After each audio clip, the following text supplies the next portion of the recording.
صباح الفل.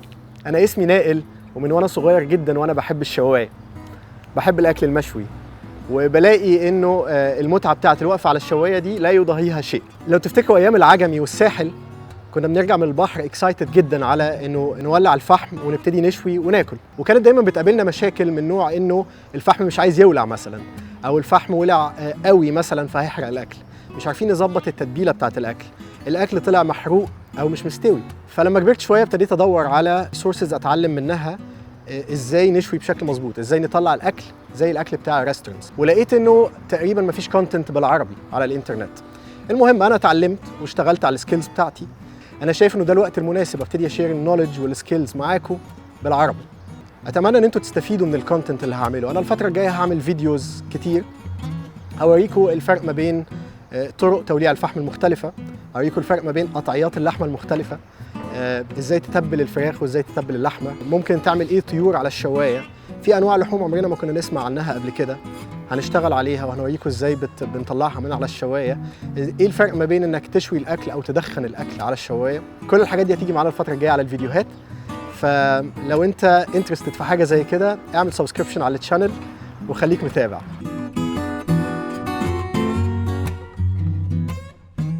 زي ما اتفقنا انا النهارده هبتدي اوريكم اول خطوه في الشوايه، الخطوه اللي كلنا كنا بنعاني معاها، الخطوه اللي كلنا كنا بنعطل عندها وفيها فتي رهيب، لازم حد يعدي عليك يقول لك ايه اللي انت بتعمله ده، الفحم مش راضي يولع عليه، الفحم كده هيتحرق منك، الفحم ده مش هيكفي. مرحله توليع الفحم. مرحله توليع الفحم يا جماعه مرحله كروشال، مرحله مهمه جدا عشان تعرف تظبط الاكل.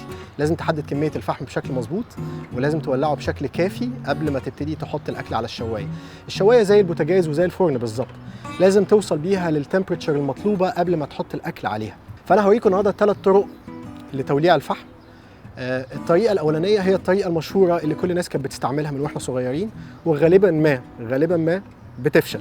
الطريقه الاولانيه احنا كنا بنجيب فحميتين 3 كده وبنحطهم على البوتاجاز، نسيبهم يولعوا، بياخدوا مثلا 10 دقايق ونرجع نحطهم في وسط الفحم وننتظر ان الفحم يولع.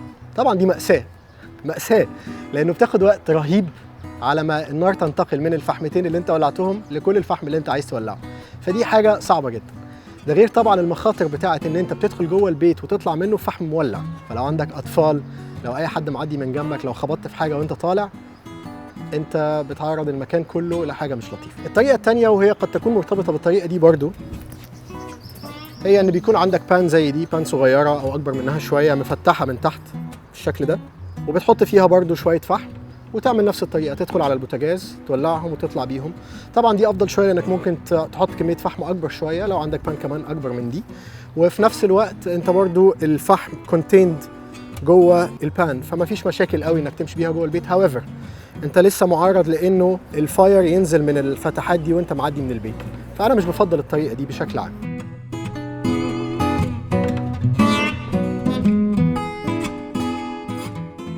الطريقه اللي بعد كده هي طريقه مهمه جدا، طريقه تقدر تعملها بره على الشوايه على طول وبتسهل عليك حياتك جدا ومفيش منها اي نوع من المخاطر.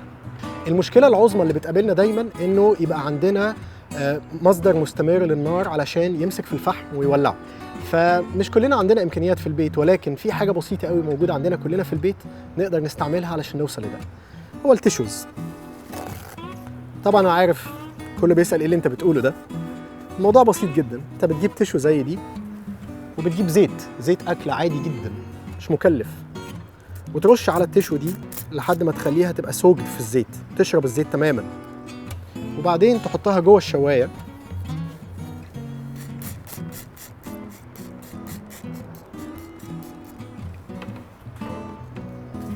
وتقدر تعمل العمليه دي اكتر من مره، تقدر توزع حسب حجم الشوايه عندك وكميه الفحم اللي انت عايز تولعه، تقدر تحدد انت محتاج قد ايه تيشوز من دي وقد ايه زيت. اللي بيعمله الزيت ده ان هو انت عارف طبعا الزيت لما بيولع خلاص بيفضل ماسك في الحاجه، فالفكره من التيشو والزيت انه مش التيشو هو اللي بيولع، في الحقيقه الزيت هو اللي بيولع، وبيفضل التيشو ده مديلك ممكن 10 دقائق ربع ساعه نار مستمره، وهو ده اللي بيولع الفحم في الاخر. فتوزع التيشو في الشوايه دي، شوايه صغيره فانا هحط فيها 3 أو 4، تحط عليهم زيت كتير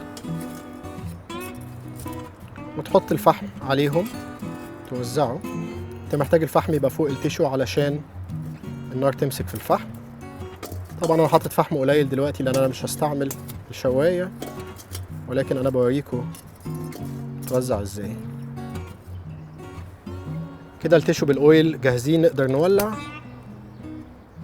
نشوفوا دلوقتي ازاي التيشو هيمسك فيه النار.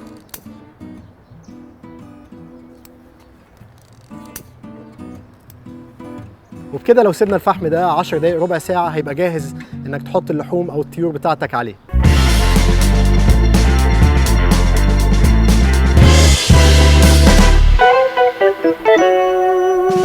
زي ما انتم شايفين الفحم جهز، السموك طالع، فانت بكل بساطة دلوقتي تقدر توزع الفحم على الشواية. الموضوع اخد بالظبط ربع ساعة والفحم بقى جاهز، وترجع تحط الجريد على الشواية وتبقى جاهز للشغل. بعد ما خلصنا الطريقة التانية هوريكم أحسن وأهم طريقة لتوليع الفحم. تستخدم فيها تول بسيطة جدا، مدخنة تشمني. الفكرة فيها إن بتحط الفحم من هنا، الفحم بيملى كل المنطقة دي، تحط فيها مكعب من تحت فاير ستارتر بيديلك نفس النتيجة اللي أنت أخدتها من التيشو مع الزيت. بيديلك مصدر مستمر للنار لمدة ربع ساعة لحد ما الفحم كله يولع. في هواء بيدخل من هنا وانت دايما محتاج اير فلو علشان الفحم يولع. الهواء بيدخل من هنا ويطلع لفوق على الفحم ويبتدي الفحم كله يولع. يلا نوريكم ازاي بتتعمل.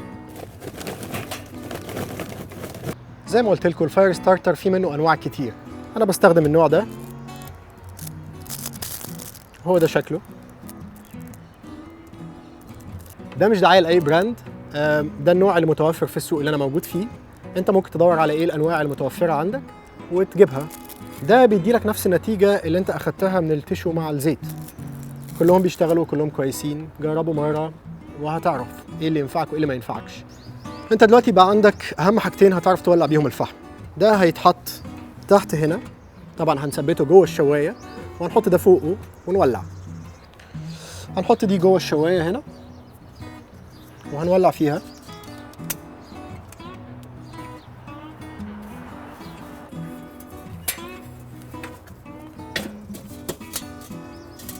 نحط الفحم فوقها. في خلال 10 دقايق ربع ساعة هيكون الفحم ده جاهز تماما، نقدر نوزعه في الشواية ونحط الجريد ونبتدي نسوي الأكل. وطبعا ما تقفلش الشواية لأن احنا محتاجين اير فلو دلوقتي جوه، فخلي الشواية مفتوحة لحد ما الفحم يولع بالكامل ويكون جاهز.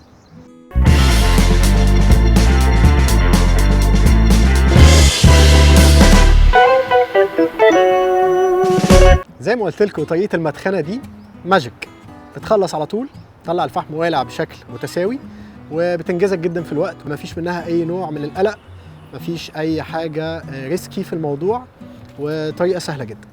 الفحم دلوقتي بقاله ربع ساعه في المدخنه وزمانه ولع. انا هروح احطه في الشوايه وكده يبقى كله جاهز. طبعا اهم حاجه السيفتي.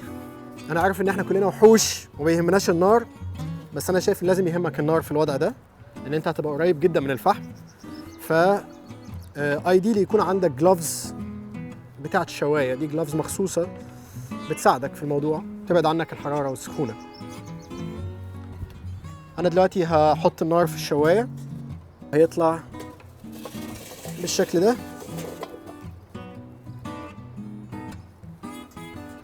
يطلع نار. دي يا جماعه طريقه التشمني، طريقه المدخنه، احسن طريقه لتوليع الفحم. تولز بسيطه جدا، تاخدش وقت على الاطلاق ولا مجهود.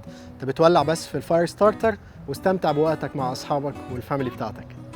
ده كان الفيديو الاول عن طرق توليع الفحم. الفتره الجايه في فيديوز اكتر تعليميه عن قطعيات اللحوم المختلفه، التتبيلات المختلفه، طرق التسويه للحوم والطيور.